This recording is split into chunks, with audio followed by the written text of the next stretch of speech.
saving your first $100,000 in a year probably feels like an unachievable dream. I mean, the average salary in 2023 was $60,000, so even if you could save a majority of that, it would still take you almost 2 years. But if that linear path is how you're thinking about saving 100 grand, then the good news is it might not take you as long as you think. So while I personally can't offer you advice on how to make your first $10 million like a lot of other videos on the internet, let me show you some of the simple and hopefully more realistic strategies that you can use to save your first $100,000. You may have heard people say that your first million is the hardest, which would lead you to believe that your first 100,000 is even harder.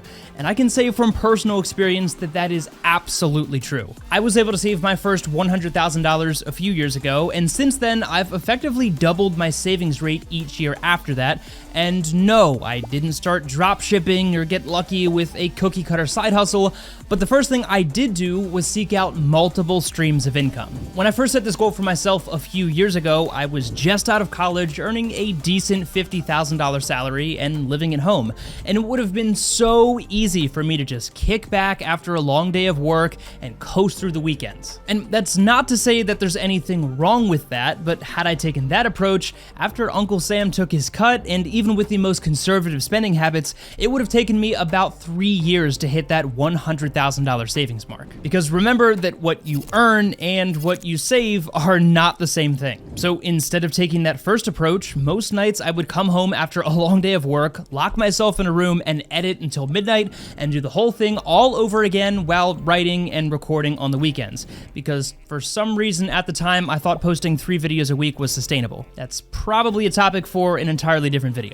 Now, I'm not suggesting that you need to subscribe to some unhealthy hustle culture mentality, and as I've shared in previous videos, I definitely pushed things too far, and that certainly had its own consequences on my general well-being. But my point is, especially when you're trying to make your first $100,000 or even your first $1,000, that's your chance to fail forward, try different things, and see what you actually like, what actually works, because trust me, rolling the dice with a couple grand in your bank account is a whole lot cheaper than learning those same lessons with more zeros on the end. And during that trial phase, you should really be looking for the intersection of 3 things, in my opinion. What are you actually good at? What do people actually want or need from you? And what do you actually like doing? At the very least, you need to have at least 2 of those 3 things, but if you can find the nexus of what you're naturally good at, what is in demand, and what you're actually passionate about, then you're almost guaranteed to have some level of success if you stick at it long enough. And by far the most important one, in my opinion, is finding the thing that you're passionate about. Now, I do think that the whole mantra of find your passion and you'll never work another day in your life is somewhat misguided, because while I love the video creation process, for example, trust me, there are nights where I still want to smash my face through my computer monitor.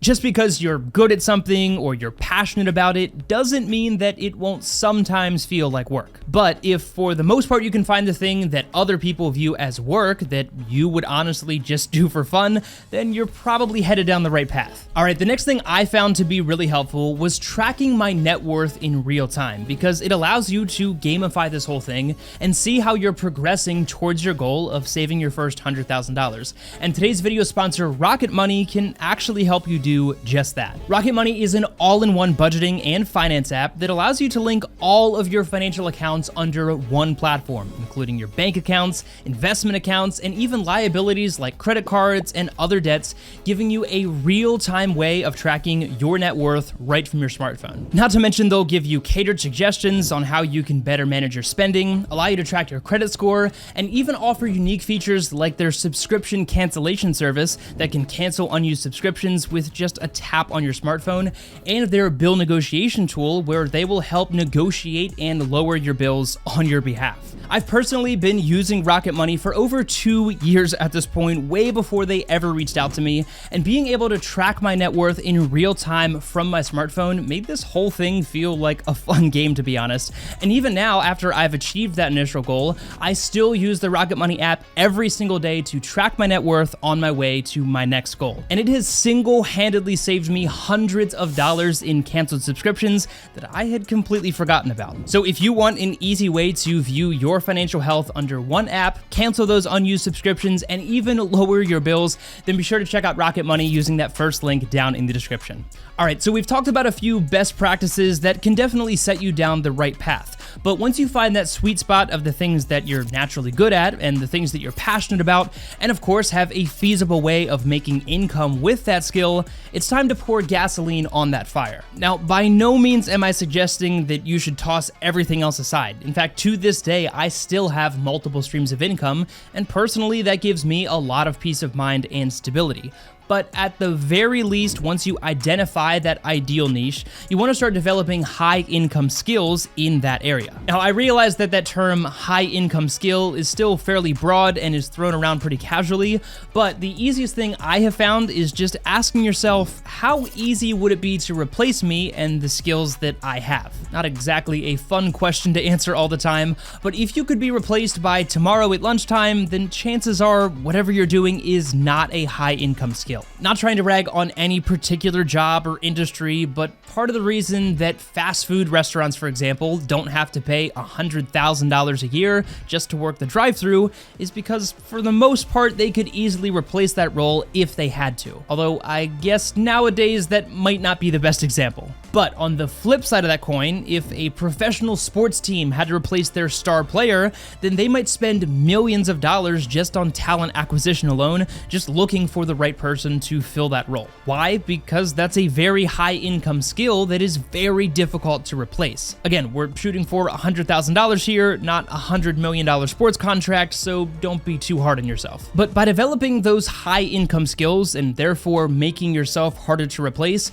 you could not only increase the value of the product or service that you're offering if you're running a business, but even if you have a more normal 9-to-5 job, the more high income skills you have, the higher salary you'll be able to negotiate. I was a 20-year-old kid talking to a camera in my parents' basement when I achieved this goal, so I promise if that guy can achieve this goal, you can definitely achieve this goal yourself. And if I'm being completely honest with myself, I guess I'm still a 20-something kid, I just have my own house now. So I guess there is an element to all of this that is just a mentality. Be sure to check out our sponsor, Rocket Money, using the first link down in the description so that you can start tracking your real-time net worth. And if you want to see some specific side hustle examples instead of just the best practices that we talked about today, then be sure to check out this recent video. But take it easy, and I'll see you in the next one.